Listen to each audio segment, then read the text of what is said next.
गजराज और मूषक राज पंचतंत्र की कहानियाँ।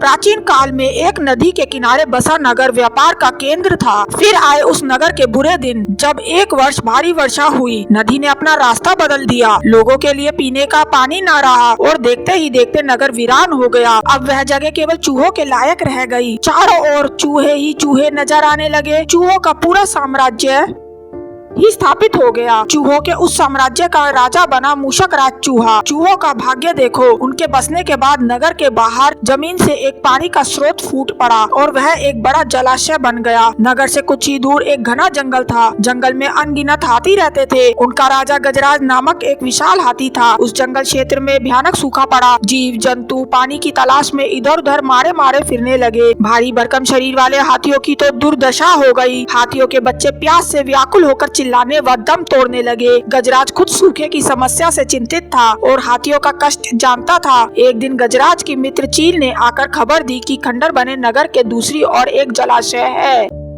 गजराज ने सबको तुरंत उस जलाशय की ओर चलने का आदेश दिया। सैकड़ों हाथी प्यास बुझाने डोलते हुए चल पड़े। जलाशय तक पहुंचने के लिए उन्हें खंडर बने नगर के बीच से गुजरना पड़ा। हाथियों के हजारों पैर चूहों को रोंदते हुए निकल गए। हजारों चूहे मारे गए। खंडर नगर की सड़कें चूहों के खून मांस के कीचड़ से लथपथ हो गई। मुसीबत यही खत्म नहीं हुई। हाथियों का दल फिर उसी रास्ते से लौटा। हाथी रोज उसी मार्ग से पानी पीने जाने लगे। काफी सोचने विचारने के बाद मूषक राज के मंत्रियों ने कहा, महाराज, आपको ही जाकर गजराज से बात करनी चाहिए। वह दयालु हाथी है। मूषक राज हाथियों के वन में गया। एक बड़े पेड़ के नीचे गजराज खड़ा था। मूषक राज उसके सामने के बड़े पत्थर के ऊपर चढ़ा और गजराज को नमस्कार करके बोला। गजराज को मूषक राज का नमस्कार। हे महान हाथी, मैं एक निवेदन करना चाहता हूँ। आवाज गजराज के कानों तक नहीं पहुँच रही थी। दयालु गजराज उसकी बात सुनने के लिए नीचे बैठ गया और अपना एक कान पत्थर पर चढ़े मूषक राज के निकट ले जाकर बोला, नन्हे मियाँ, आप कुछ कह रहे थे, कृपया फिर से कहिए। मूषक राज बोला, हे गजराज, मुझे चूहा कहते हैं। हम बड़ी संख्या में खंडर बनी नगरी में रहते हैं। मैं उनका मूषक राज हूँ। आपके हाथी रोज जलाशय तक जाने के लिए नगरी के बीच से गुजरते हैं। हर बार उनके पैरों तले कुचले जाकर हजारों चूहे मरते हैं। यह मूषक संहार बंद ना हुआ तो हम नष्ट हो जाएंगे। गजराज ने दुख भरे स्वर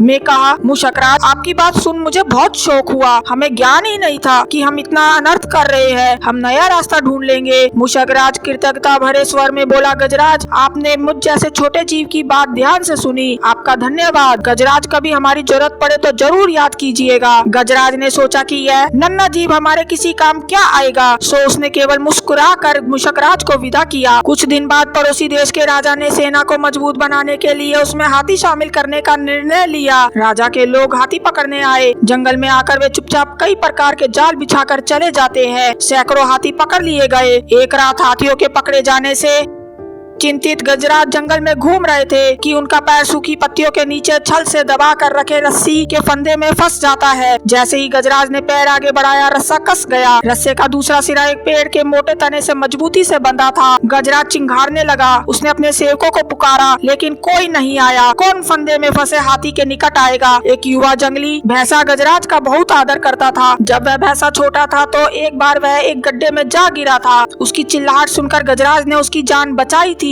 चिंगार सुनकर वह दौड़ा और फंदे में फंसे गजराज के पास पहुंचा। गजराज की हालत देख उसे बहुत धक्का लगा। वह चीखा, यह कैसा अन्याय है? गजराज, बताइए क्या करूं? मैं आपको छुड़ाने के लिए अपनी जान भी दे सकता हूँ। गजराज बोले, बेटा, तुम बस दौड़कर खंडर नगरी जाओ और चूहों के राजा मूषक राजा को सारा हाल बताना। उससे कहना मेरी सारी आस टूट चुकी है। भैंसा अपनी पूरी शक्ति से दौड़ा दौड़ा मूषक राज के पास गया और सारी बात बताई। मूषक राज तुरंत अपने 20-30 सैनिकों के साथ भैंसे की पीठ पर बैठा और वो शीघ्र ही गजराज के पास पहुँचे। चूहे भैंसे की पीठ पर से कूदकर फंदे की रस्सी कुतरने लगे। कुछ ही देर में फंदे की रस्सी कट गई व गजराज आजाद हो गए।